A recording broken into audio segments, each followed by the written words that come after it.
You know, when you are sitting on your couch on a on Tuesday night, just kind of scrolling on your phone, Oh, sure. and you click buy now on like a new gadget or a pair of running shoes, there's this almost magical expectation. Right, that it's just going to show up. Exactly. You just expect the item to simply materialize on your front porch in, 48 hours. Like a digital magic trick. It really is. I mean, you click a button and a box appears, but behind that single screen tap is a hyper-physical, incredibly complex, and largely invisible machinery. Oh, absolutely. We are talking about millions of square feet of concrete, thousands of miles of steel, and just this constant aggressive motion. It is the absolute definition of a hidden world because um, most people only notice the global supply chain when it breaks down. Like when the store shelves are empty, right? Right, exactly.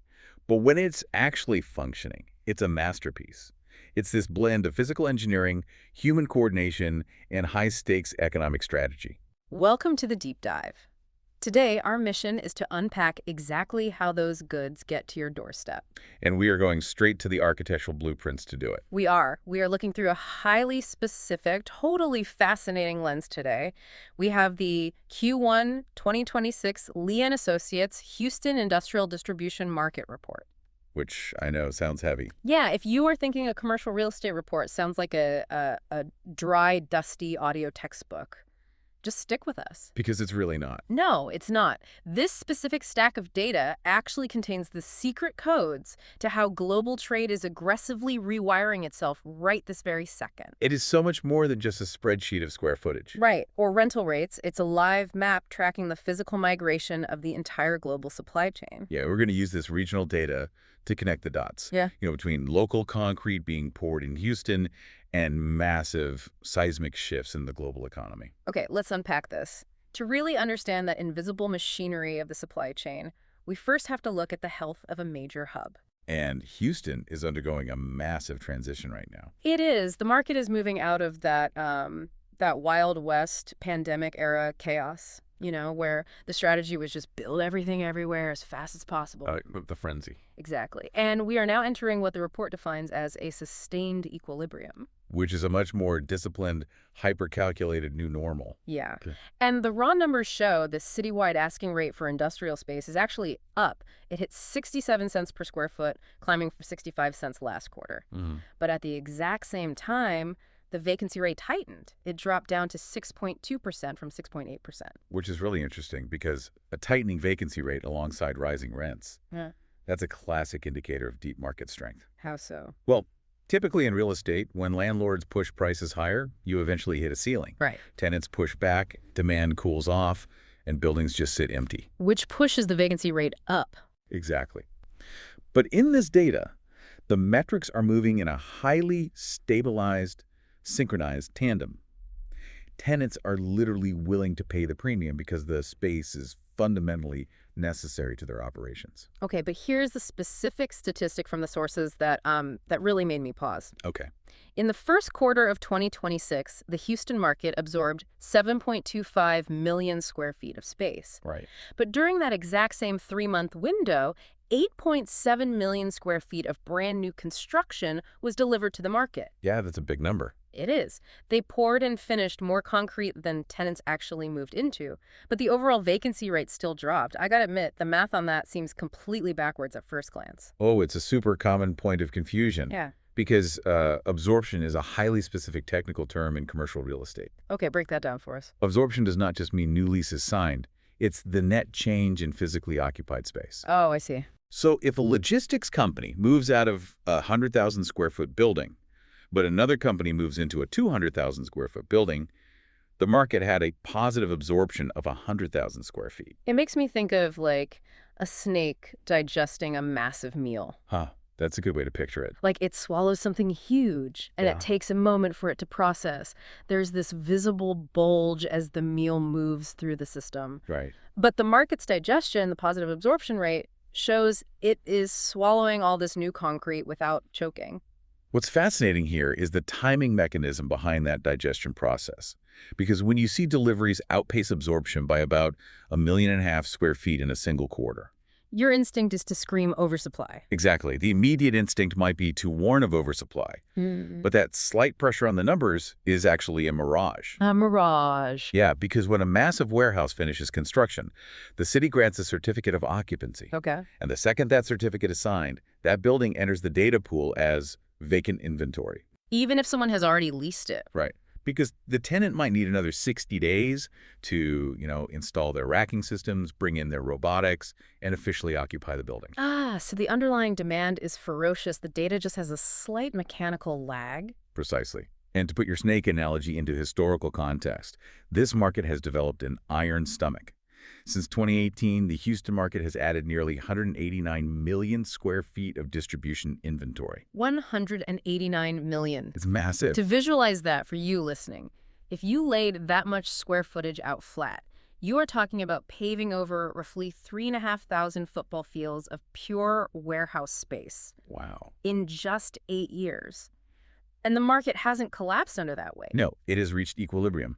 The fact that the market absorbed that astronomical volume of space proves this is not some speculative real estate bubble. Right. It is a structural, permanent expansion of Houston's role in the national and global economy. Which naturally leads to the biggest question, why? Why is Houston digesting this much space so flawlessly while we are reading reports about other historical distribution markets stalling out? Well, looking through our sources, the answer points to a massive physical shift. Yeah, the actual physical routes of global trade are migrating across the ocean. We are moving away from the traditional choke points of the past 40 years. The macroeconomic story takes center stage here, because the real estate we were discussing is nothing more than the physical footprint of the ocean trade route. The buildings exist only because the ships are arriving. Exactly. So let's trace the path of those ships. In January 2026, Port Houston handled 370,000 TEUs. Which is a huge number. Yeah, and a TEU, for those unfamiliar, is a 20-foot equivalent unit. It's just the standard measurement for those big corrugated steel cargo containers you see stacked on ships. Right.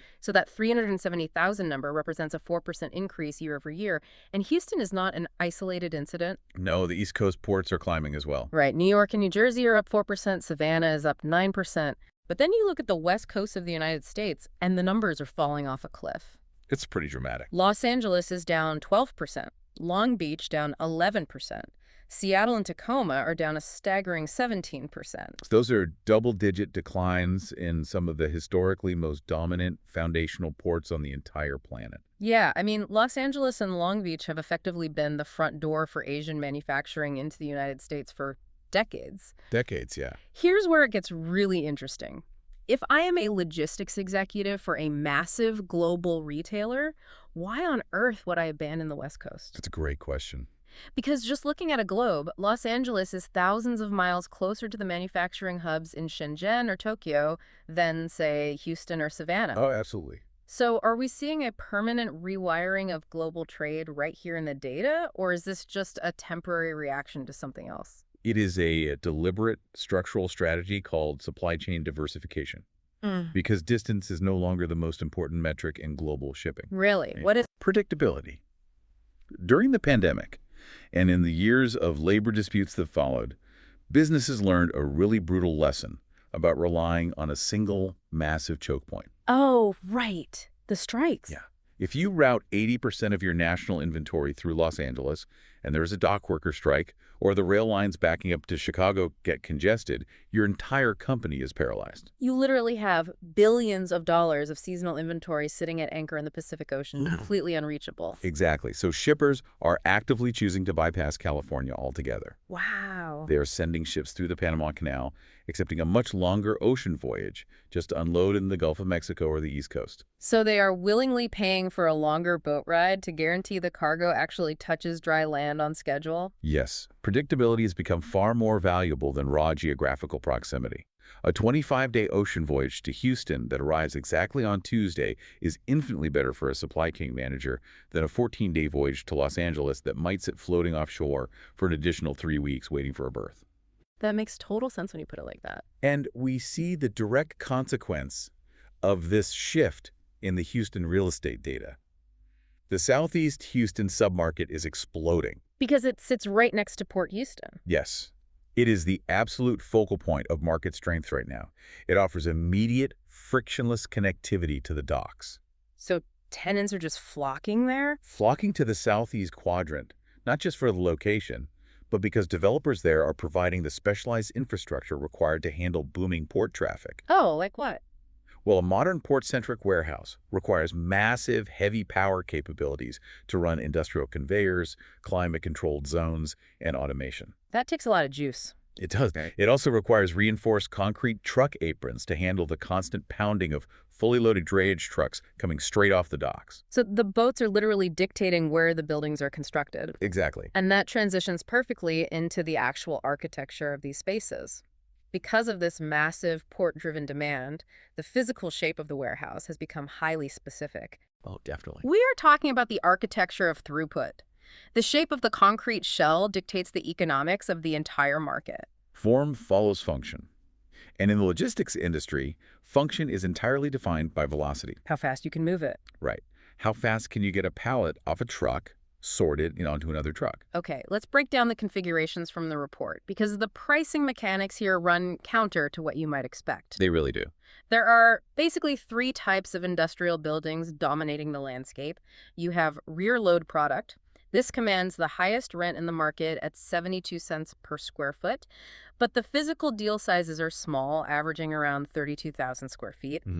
Then you have front load buildings sitting in the middle at 71 cents a foot, averaging about 74,000 square feet. Right. Finally, you have the cross-dock facilities. These are the cheapest per square foot at 63 cents, but they have utterly massive footprints. The average lease signed for a cross-dock building is over 170,000 square feet. And those cross-dock facilities are the engine rooms of global trade. That is where the heavy hitters operate. To visualize this for you listening, I think of a cross-dock facility like a fast food drive-through designed for freight. Oh, I like that. You have a massive rectangular building with dozens of garage doors on both of the long sides. Goods come in off a highway truck on one side. Right. The pallets get offloaded, sorted on the floor by forklifts or robots, and they go right out another door on the opposite side onto a completely different delivery truck. Yeah, the freight never really stops moving. Exactly. The building is just a covered bridge between two vehicles. The drive-through analogy works perfectly for visualizing the speed. And contrast that with a rear load facility, which acts a lot more like a neighborhood storage closet. A storage closet. Yeah, a rear load building usually only has doors on one side. It is typically tucked away in a densely populated area, and its primary purpose is to hold inventory securely until a local delivery van needs it for that last-mile journey to a consumer's house. But the pricing dynamic is what trips me up. Yeah, it's counterintuitive. Cross-dock facilities have the cheapest rent per square foot.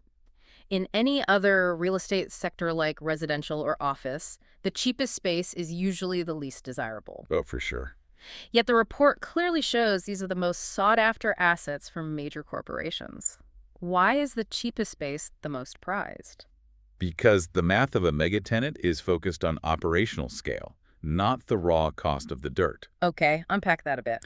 Well, a 30,000 square foot rear load building charges a premium 72 cents a foot because it occupies an infill location. Right. It is physically inserted into the middle of a dense urban neighborhood closer to the end consumer.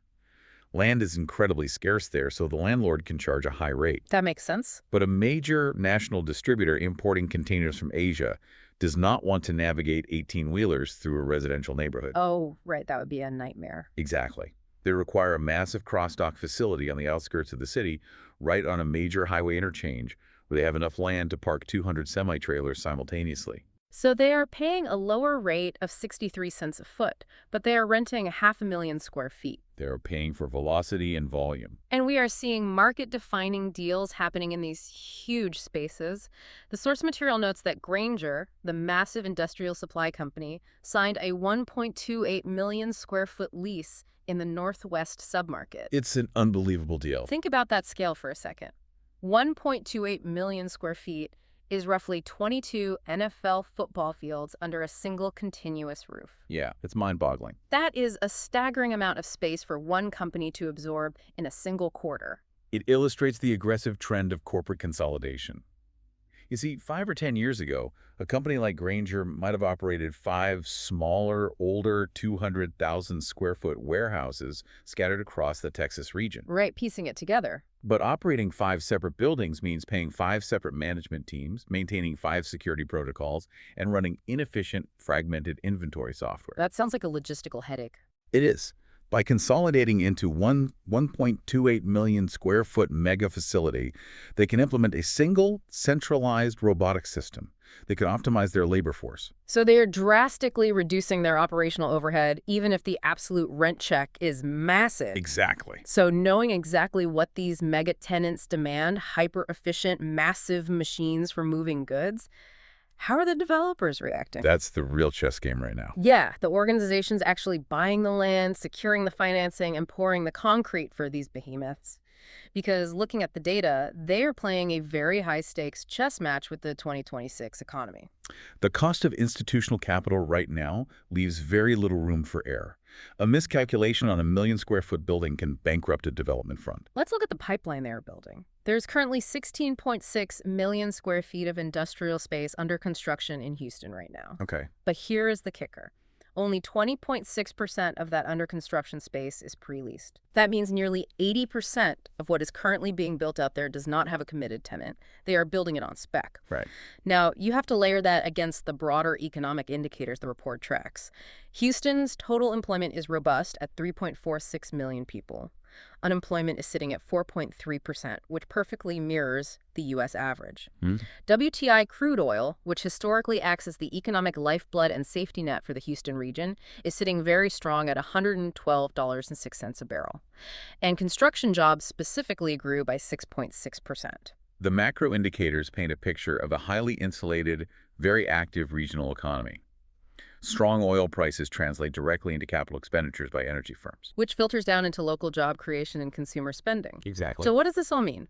I look at 16.6 million square feet being built, with 80% of it sitting unclaimed while construction materials and financing costs are historically high. It sounds scary. It looks like a massive bubble. How is building millions of square feet on pure speculation not just institutional gambling? Are these developers just rolling the dice, hoping the music doesn't stop? If we connect this to the bigger picture of how industrial leasing actually functions, it is a highly calculated risk, not a blind gamble. Okay, walk me through that. The phrase the report uses is disciplined execution. See, in the office market, a developer might demand a building be 50% pre-leased before they even dig a hole. Right. But industrial logistics moves at a completely different speed. When a logistics company wins a major distribution contract, they need a facility operational in 60 to 90 days. Oh, wow. That's incredibly fast. They cannot wait 18 months for a developer to build a warehouse from scratch. So the product has to be sitting on the shelf, ready to buy. Precisely.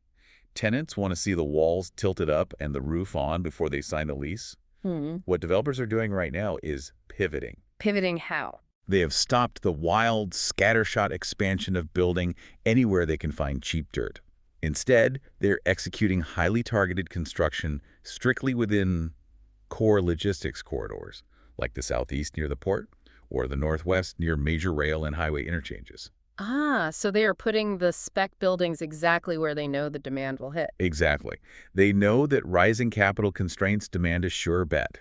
They are carefully aligning their new construction starts with the actual leasing velocity they are tracking month to month. That relentless optimization is wild to visualize. And for you, listening right now, this is why this deep dive matters. Absolutely. The ruthless efficiency of the Houston industrial market, the deliberate shift of ocean freight from the West Coast to the Gulf Coast, the incredibly precise architectural formulas of these cross-dock facilities, the high-stakes calculations of developers pouring concrete before a tenant even exists, that is the invisible machinery. That's what makes it all work. That entire cascade of global events is the sole reason your online order arrives on your porch in 48 hours. It highlights how massive macro forces, like a labor negotiation in Los Angeles or a routing change through the Panama Canal, ultimately dictate the exact shape of a concrete building being constructed along a highway in Texas. It is a brilliantly interconnected web of cause and effect. It really is. But, dissecting this report also raises an important question, a fascinating hidden thread that usually goes unnoticed when we talk about growth. Ooh, what's that? Well, we have spent this entire time exploring the flight to quality, Megatenants are actively optimizing their footprints, fleeing older spaces to grab these modern, hyper-efficient Class A The buildings. ones with 40-foot ceilings, laser-leveled floors for robotics, and massive trailer parking lots. Right. And we see that clearly with the 1.28 million square foot Granger deal. They are abandoning the past to build the future. Yeah, totally. But as this relentless flight to quality accelerates, and millions of square feet of state-of-the-art supply keep entering the market, what happens to the buildings they leave behind? Oh man, I didn't even think about that. We are talking about millions of square feet of older, smaller, functionally obsolete warehouses. The 40-year-old brick buildings with low 18-foot ceilings, cracked floors that break robotics, and barely enough turning radius in the alley to park a single delivery van. That is the dark matter of this massive absorption data. For every single mega facility that gets leased and celebrated, how many small 1980s era warehouses are quietly emptied out and left to gather dust? And that is the exact structural dilemma the market has to face next. So the question we have to leave you to ponder is this. As these older spaces hollow out across our cities, could these abandoned, functionally obsolete warehouses become the next great urban crisis, creating zones of industrial blight? Or do they represent a massive untapped opportunity? Right. With rents dropping on those older buildings, could they become the incubators for a completely new kind of industry to take root? An empire of neighborhood ghost kitchens, vertical indoor farming operations, local data centers. The possibilities for reinvention are staggering. It's a huge blank canvas. It really makes you look differently at those quiet, fading industrial parks tucked away in your own city. Well, that is all the time we have for today. This is great. Thank you for joining us on this deep dive into the invisible world of global logistics and the concrete footprint of our economy. Keep exploring, keep questioning how the hidden machinery of the world around you actually works, and we will see you next time.